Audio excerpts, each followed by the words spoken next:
What's up, geeks, nerds, and all that line between? I'm JustACommonFan back with a new video, and today we are getting ready to kick off the countdown to Infinity War. That's right, it's been 18 movies, 10 years, way back since 2008 with Iron Man, and we're finally getting the culmination of all these phases with Thanos arriving to Earth. Well, I guess the real culmination will be Avengers 4 next year, but we finally get Thanos. We finally get everybody coming together. We're going to have Avengers. We're going to have Asgardians. We're going to have Wakandians.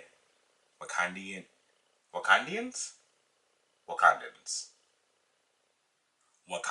going to have Wakandans as well, and I can't wait. So I figured this week, the best way to celebrate Infinity War would be to give you guys my top 5 MCU movies that are my favorite, my Mount Rushmore of MCU, as you will. And along with that, I'm going to give you a honorable mention of a movie that is probably not in my top 5, maybe in my top 10. And we're just going to have a celebration of all things MCU leading up to Infinity War. First off, I want to give a quick shout out. You can check this out.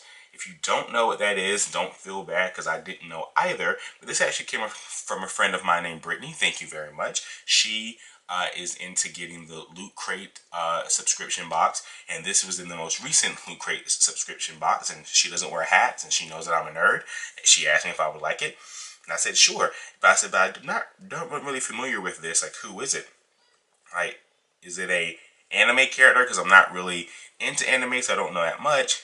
And then she showed me this, and it's the symbol that's on Magneto's helmet. Now, of course, the symbol isn't on all of his helmets. It's not on this picture, but I still thought it was a pretty cool hat. But, so, thank you for that. Without further ado, my first honorable mention this week goes to Ant-Man. I was super excited when Ant-Man was originally announced because of the director, Edgar Wright, who directed Scott Pilgrim vs. the Universe, and he most recently directed Baby Driver, and I love his work, and I thought, man, this was going to be a great experience. And then the test footage that they released of Ant-Man's powers, I was like, wow, this is totally going to fit into the MCU.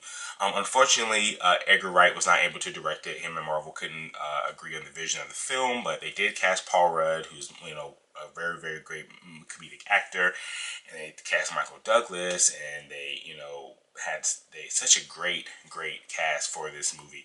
I thought that the fight scenes between Ant-Man and the Yellow Jacket, where they were both small, they were fighting on the train tracks in the child's room, I thought that was really, really cool. They were fighting on that train table. I think it's great, and I think Ant-Man's movies will serve as kind of like a palate cleanser from the Marvel universe. Like, we had all those other Marvel movies. We had the heaviness of Age of Ultron, and which I hate, by the way.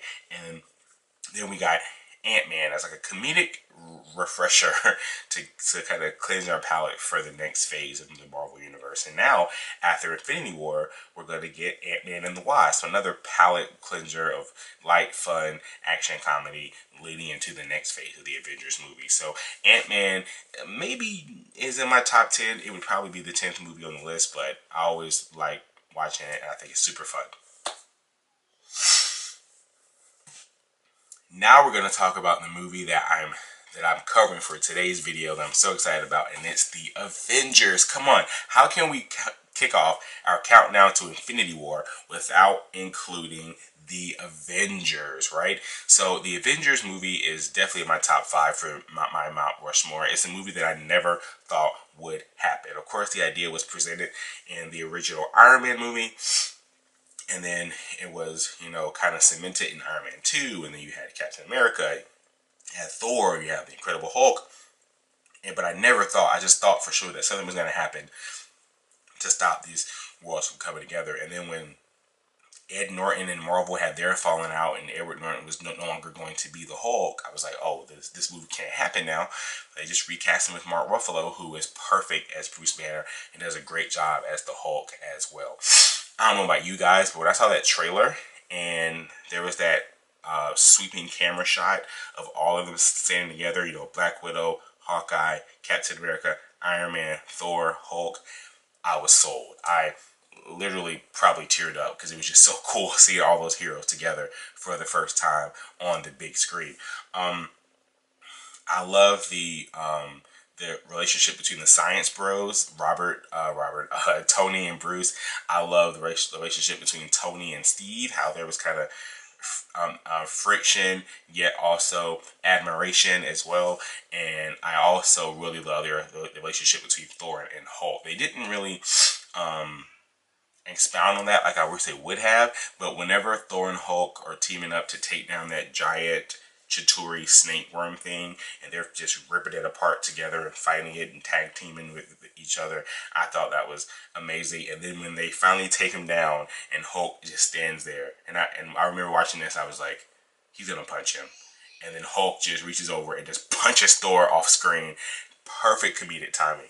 I loved it. It really captured in just that one moment the relationship between Thor and Hulk in the comics, because while they love fighting together, they much prefer to fight each other. And I also love, of course, the scene where Iron Man, Captain America, and Thor meet each other for the first time, and it's the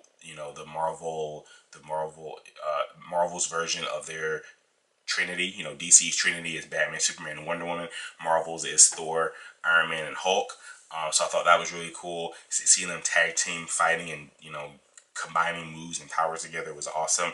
And then, of course, the scene that makes it for everybody is when Loki is talking down to Hulk and talking about how he's a god and Hulk can't compare to him, and Hulk just grabs him by the ankle and just slams him over and over and over again, and just walks away and just goes, puny god. Perfect. And then, of course, the scene where Loki finally wakes up and all the Avengers are surrounding him, including the Hulk. I thought it was awesome. Plus, the movie is still instantly quotable. My favorite quote from the movie is when Cap tells Bruce Banner to get angry, and then he goes, "That's the secret, Cap. I'm always angry." And he just transforms into the Hulk. I think this movie really sets the stage for everything going forward. I think it showed how comedic Thor could be when everybody's talking about all the bad stuff that Loki has done so far, and then Thor just looks over and goes, "You can't talk about my brother, blah, blah, blah, blah, blah." And then they're like, "Well, he's murdered 75 people, and then he's done this." And then Thor just looks at him and goes, "He's adopted." Like, it was perfect comedic timing. And it also showcased the relationship between Thor and Loki, that even though Loki has done terrible things to Thor, Thor's still always going to have his brother's back at the end of the day, no matter what.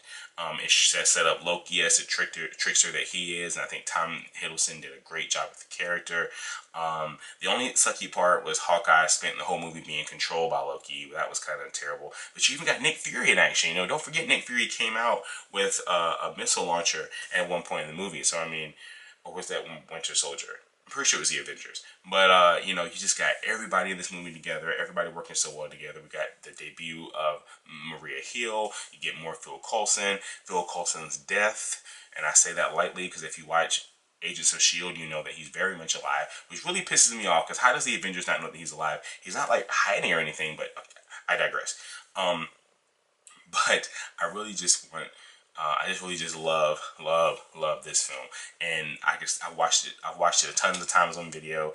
If it's ever on TV, I'll definitely watch it to catch a couple of scenes and a couple of quotes, and it's really definitely on my Mount Rushmore of movies. I love the Avengers. But you tell me, what do you think? Where does the Avengers lie on your Mount Rushmore of Marvel films? Make sure to like, comment below so we can have a discussion and talk about it. Don't forget to subscribe and hit that little bell notification over there in the corner so you can be the first one to know about all of my videos this week as we count down to Infinity War. I can't wait. But what do I know? I'm just a common fan.